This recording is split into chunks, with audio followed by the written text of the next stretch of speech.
Ce projet podcast est une initiative créée et proposée par l'ASBL de Podcast Factory Org avec le sponsor de Transforma Bruxelles Innovation Playground. Depuis janvier 2025 et pour 5 années, nous sommes aussi sponsorisés par Plugin Company, notre opérateur de bornes et de cartes de recharge privilégiées.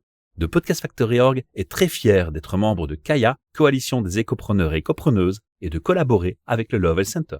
Vous retrouverez tous les épisodes de tous nos podcasts sur le site whatsyourstory.be.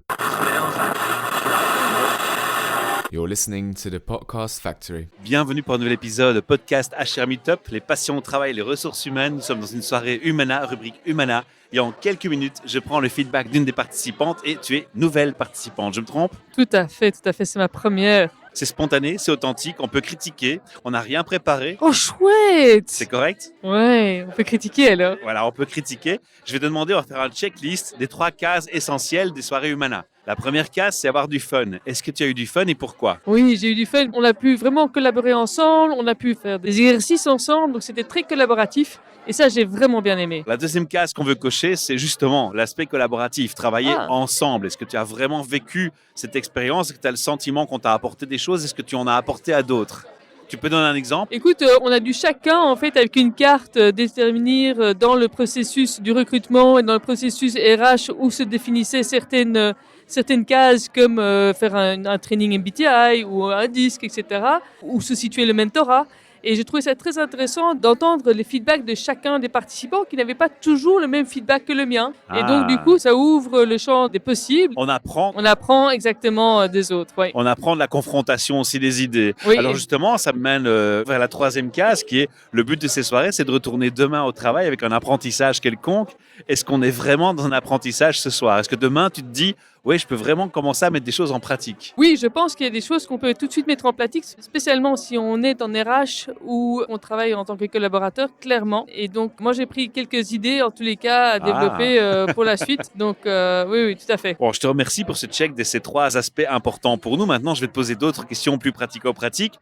Je vais te demander comment as-tu entendu parler de ces soirées ? Comment nous as-tu découvert ? Eh bien, c'est par une connaissance, une amie qui m'a dit « Ah, écoute, Laetitia, ce serait vraiment super de venir à cette session. » Et je connaissais pas du tout et je suis ravie, c'était pas loin de chez moi et c'est un format en fait en 2 heures de temps, on fait connaissance, on boit un petit verre et on travaille ensemble et on revient avec des pépites, donc c'est vraiment très chouette. Donc de 0 à 10, on évalue à combien la soirée ? Alors, toujours difficile de dire 10, mais allez, on va dire 10. Voilà, on est flatté. Alors moi, un petit challenge quand même. J'ai vu qu'on vous demandait de placer dans des étapes précises du cycle du collaborateur des petites cartes avec des actions, des réflexions, les tests MBTI et d'autres choses. Et je me dis, mais tiens, est-ce que la vie est si figée ? Est-ce que finalement, certaines choses ne peuvent pas bouger dans le temps et on n'est pas arrêté à un temps X ? Est-ce que vous avez pensé à ce genre de choses ? Ah oui, justement, mais c'était Ah, ça bah oui, j'ai entendu l'histoire.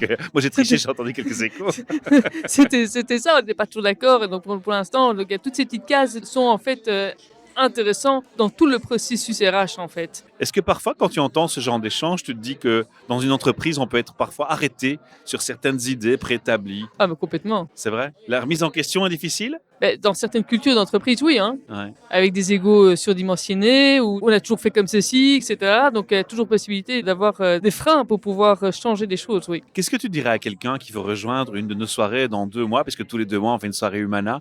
Qu'est-ce que tu aurais envie de dire à des collaborateurs et collaboratrices ou des connaissances pour avoir envie de nous rejoindre ? Qu'est-ce que tu leur dirais ? Premier, tu passes un bon moment. Ah, ça c'est bien. Tu apprends à connaître d'autres personnes qui ont un peu le même intérêt que toi, donc ça c'est toujours chouette. Le networking marche bien ? C'est pas toujours facile, etc. Mais je pense que tout le monde est assez accessible, gentil, bienveillant. Et je pense que c'est vraiment en faisant un exercice tous ensemble que là, on commence à apprendre à connaître les autres, etc. C'est pas spécialement quand on boit un petit verre, mais c'est quand on fait des exercices ensemble, quand on fait des choses ensemble. Quand l'échange Dans se l'échange, oui. Donc c'est là que ça se crée. fait. Donc je te revois bientôt, une prochaine soirée bien sûr. Humana. Tu peux nous dire un petit mot sur la boîte où tu travailles ? Ah ben écoute, moi je suis la fondatrice de ma boîte, donc Step Change, c'est une plateforme de coaching pour l'engagement et les rétentions et on accompagne des entreprises, on forme des coachs, on a plus ou moins 45 coachs et on accompagne également des particuliers dans l'engagement et l'épanouissement professionnel. C'est fantastique. Alors, ce que je vais faire, c'est que dans le descriptif du podcast, je mettrai le lien vers ton site internet. Et puis, je te propose que les gens puissent te contacter. Il y aura sur le podcast un répondeur, un voicemail. Ils pourront laisser un message vocal à ton attention et je te le Ouh là transférerai là. si je reçois un Mais message. quel luxe, dis Ah, la grande donc. classe. Mille merci. Je te souhaite une bonne fin de soirée parce qu'on va se retrouver auprès d'un repas et je vais prendre encore 2 autres Génial. témoignages. En tout cas, merci beaucoup. À bientôt. Au revoir. Au revoir. You're listening to the Podcast Factory. Ce projet podcast est une initiative créée et proposée par l'ASBL de Podcast Factory Org, avec le sponsor de Transforma Bruxelles Innovation Playground. Depuis janvier 2025 et pour 5 années, nous sommes aussi sponsorisés par Plugin Company, notre opérateur de bornes et de cartes de recharge privilégié. The Podcast Factory Org est très fier d'être membre de Kaya, coalition des écopreneurs et écopreneuses, et de collaborer avec le Lovell Center. Vous retrouverez tous les épisodes de tous nos podcasts sur le site whatsyourstory.be.